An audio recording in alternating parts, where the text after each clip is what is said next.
Bisa jadi kita merasa frustrasi dan depresi saat menyadari tiada orang yang bersimpati dengan hidup kita. Boleh jadi pada suatu saat kita merasa berjuang sendiri, tiada teman, tiada kawan. Rasa putus asa dan tanpa semangat bisa muncul juga ketika kita ditolak, disingkirkan, dan tak diperhitungkan, serta usaha dan kerja seakan menemui jalan buntu. Saat itu kita membutuhkan pribadi yang berempati. Dalam bacaan pertama, orang yang setia mengikuti Allah akan dijamin bukan hanya hidup batinnya, tetapi juga hidup badannya. Bagian ini muncul setelah kisah hamba Yahweh yang berjuang mati-matian dan rela dibantai habis hidupnya karena kesetiaannya kepada Yahweh. Hamba Yahweh berteriak kepadanya, membutuhkan dukungan dan kehabisan energi. Pada saat itu ia merasa ditinggalkan sendirian, kesepian. Tapi ternyata Allah tidak tinggal diam. Ia berempati dengannya dan menawarkan diri sebagai bantuan. Hai kamu sekalian yang kehausan, datanglah dan minumlah. Dalam Injil, Yesus melihat bagaimana orang banyak telah mengikuti kemanapun ia pergi, sampai ke daerah terpencil, karena haus akan sabda Allah dan butuh akan kesembuhan badani. Kerinduan para pengikutnya untuk dekat dan mencari Allah telah mendorong mereka meninggalkan aktivitas lain, sampai mereka pun tak peduli akan diri sendiri.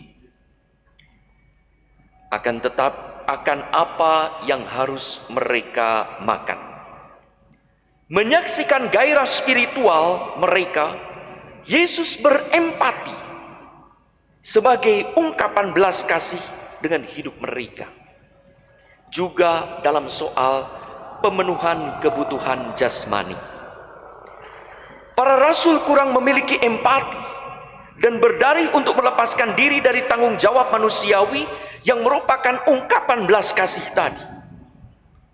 Para murid sebenarnya mau bersikap realistis. Yang ada pada kami 5 roti dan 2 ikan, yang tak mungkin mencukupi kebutuhan orang banyak. Agaknya para murid fokus bukan pada apa yang dimiliki, tetapi apa yang tidak dimiliki. Untuk perut sendiri pun sudah kurang. Mungkin mereka berkata, biarlah mereka mengurus diri sendiri, itu urusan mereka. Mungkin juga para rasul berkata, Guru, urusan kita adalah pewartaan kerajaan Allah, spiritual business, bukan pemberian makanan sosial karitatif. Yesus mengoreksi mereka, kamu harus memberi mereka makan. Kamu sudah menerima berkat, kamu sudah menerima apa yang kamu rindukan. Kini giliran kamu, berilah mereka makan. Kebutuhan konkret mereka saat ini apa? Makan. Tadi mereka butuh kesembuhan, sekarang mereka butuh makan. Yesus mengoreksi mereka bahwa spiritual service, pelayanan rohani, tak dapat dipisahkan dari social care, dari kepedulian sosial. Pewartaan sabda Allah tidak dapat dipisahkan dari pemberian makan kepada mereka yang sungguh membutuhkan pada saat itu. Beri ikan apa beri kail? Kalau memberi, berilah kail supaya ia dapat tetap hidup. Jangankan diberi kail, memancing, mengangkat kail pun karena lapar, susah. Maka saat itu berilah ikan dulu, baru kemudian berilah kail. Urusan surga tidak dapat dipisahkan dari masalah dunia. Bagi Yesus, rahmat itu bukan untuk perut sendiri, tetapi untuk setiap orang dan semua orang. Maka rahmat tidak bersifat egoistis, melainkan bersifat altruistis, selalu mengarah kepada orang lain untuk dibagikan. Rahmat itu terbuka dan mengundang empati dan tanggung jawab terhadap nasib orang lain yang membutuhkan. Berkat Allah adalah titipan yang mengingatkan kita bahwa ada orang yang kurang beruntung yang harus dibantu. Mungkin saat yang lalu kita kurang beruntung dan diberi berkat, kini giliran kita. Bukan menyalahkan dan menyudutkan mereka, rahmat itu berlimpah, selalu ada sisa. Maka Yesus bukan kurang perhitungan membuat mujizat untuk menunjukkan bahwa di tangan Allah segala sesuatu akan berlimpah. Dan sungguh yang terjadi adalah mujizat. Dan itulah yang bisa mengubah seseorang. Saudara-saudari, saya membaca satu ilustrasi. Di India Utara ada satu desa yang miskin, tapi tidak dibantu oleh orang. Orang tidak peduli kepada mereka. Akhirnya mereka itu mencari makan dengan mengharapkan ada kecelakaan. Kalau ada truk makanan yang kecelakaan, pada suatu hari ada truk makanan kecelakaan, supirnya dibawa, maka makanan kaleng itu dirampok, diambili oleh warga desa. Maka warga desa punya beberapa kaleng makanan untuk beberapa hari. Akhirnya menjadi kebiasaan mereka. Mereka menanti berkat dari kecelakaan orang. Tapi tidak selalu ada kecelakaan. Maka konon katanya malam hari mereka menggali lubang. Supaya di jalan-jalan supaya ada banyak lubang. Sehingga terjadi banyak kecelakaan. Karena kecelakaan kurang, kebutuhan banyak, maka akhirnya mereka meningkat pada perampokan. Mereka menjarah, mencuri lalu menjarah. Maka lama tidak ada, jarang lagi ada truk makanan lewat sana. Mereka berkeliling ke tempat lain. Pada suatu hari ada truk berisi disebutnya pati fosfat. Itu makanan, itu bahan yang hanya untuk industri. Kalau dimakan racun.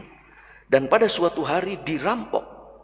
Waktu diambili dari belakang, supir mengejar. Waktu mengejar, orang lain mengambil hingga makanan itu habis. Pati fosfat itu habis, yang bukan untuk dimakan. Sopir ini khawatir, kalau dimakan pasti mati. Reaksi kita kalau dijahati, biar mampus lu.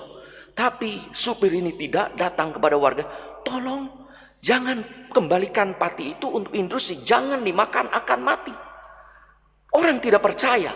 Ia berlutut ke pintu-pintu, mengetuk sambil memohon-mohon, biarkan pati itu jangan dikembalikan, biarkan saya hancur hidup saya, tetapi jangan dimakan karena itu mati. Satu warga desa mencoba melemparkan kepada ayam, ayam memakan dan mati. Akhirnya ia sadar, kenapa orang yang sudah dijahati, karena belas kasih, jangan sampai orang mati, maka orang itu warga desa tergerak hatinya dan berubah lagi.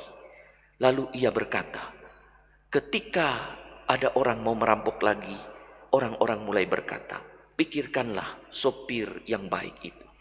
Kita merampok dia, tetapi ia menyelamatkan hidup kita. Apakah kita akan melakukan hal buruk ini?